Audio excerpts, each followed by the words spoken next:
Hello and welcome back to the channel. In this video, we're going to be looking at how to add styles to our React apps. We're going to be using CSS to make our applications look a bit better.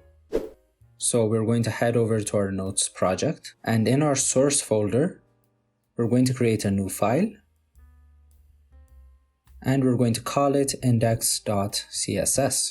In the index file, we're going to put in some basic CSS code. So let's say we want to alter the different h1 tags. So we can put in h1, then we're going to have curly braces, and in here, we're going to have different properties that we want to change. Let's say we want to change the color attribute to green. Then we need to put a semicolon. Then on the next line, we can put in another attribute, let's say font style, and we can give it a value of italic. We can also do the same for the different li tags we have. So we can have li, and in curly braces, let's say we want to make the color gray. We also want to add some padding. So let's add a top padding of, let's say, 3 pixels. So what padding is, it's the distance between the text and the border. And finally, let's add a font size attribute, and we're going to give it a value of 15 pixels. So now we can save this file and head over to our main file. In our main file, what we need to do is import the index.css file. So we're going to have import, and we're going to access the current folder, and we're going to access index.css. So now if we save our file and open the terminal, we're going to navigate to our project. And first, we're going to run our application. We're going to create a new terminal. And again, we're going to navigate to our project.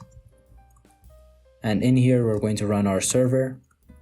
And now if we head over to our browser, we can see that different styles have been added. Our h1 tag has become italic and it has a color of green. And our different notes have a color of gray, and they also have some padding, and their font size is 15 pixels. Now this works completely fine, but let's say we had other li tags in our application and we wanted to style them differently from the notes li tag. So in order to solve this problem, we're going to be using classes. So we're going to be opening our note component, and in here in the li tag, we can pass in an attribute called class name, and we can give it whatever name we want.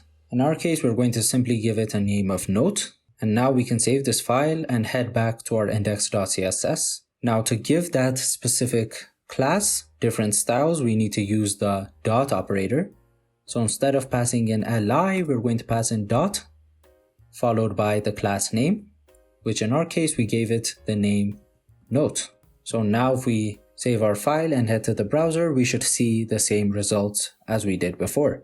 But if we were to add different li tags to our application, those li tags would not be affected unless they had the class name of note.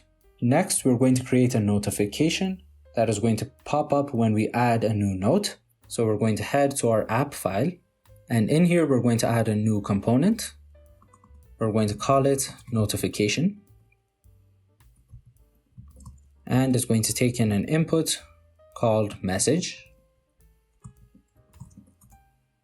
And in here, we're going to have a condition. So if the message is empty, that means nothing is happening. In that case, we want to return null.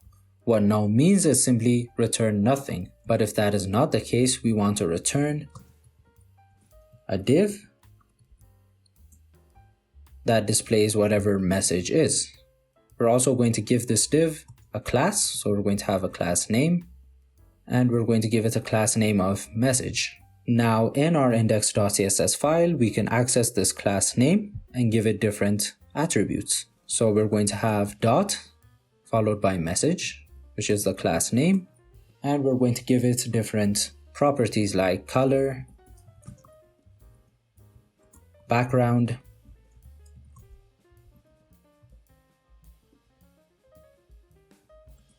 font size, border style,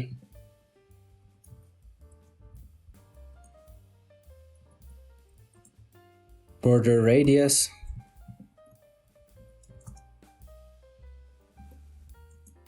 padding,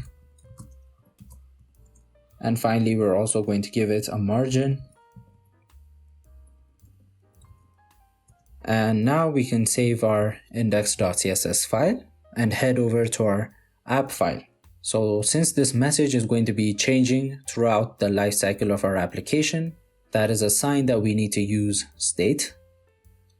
So we're going to create a new variable called message and set message. And we're going to set it equal to useState. And initially it's going to have a value of an empty string. So we want this message to pop up when we save a note. So we're going to go to the save note function. And in here, we're going to use the set message function. And we're going to pass in new note added, which is going to pop up the notification. But we don't want the notification to stay there forever. So we're going to use the timeout function. So we're going to have set timeout,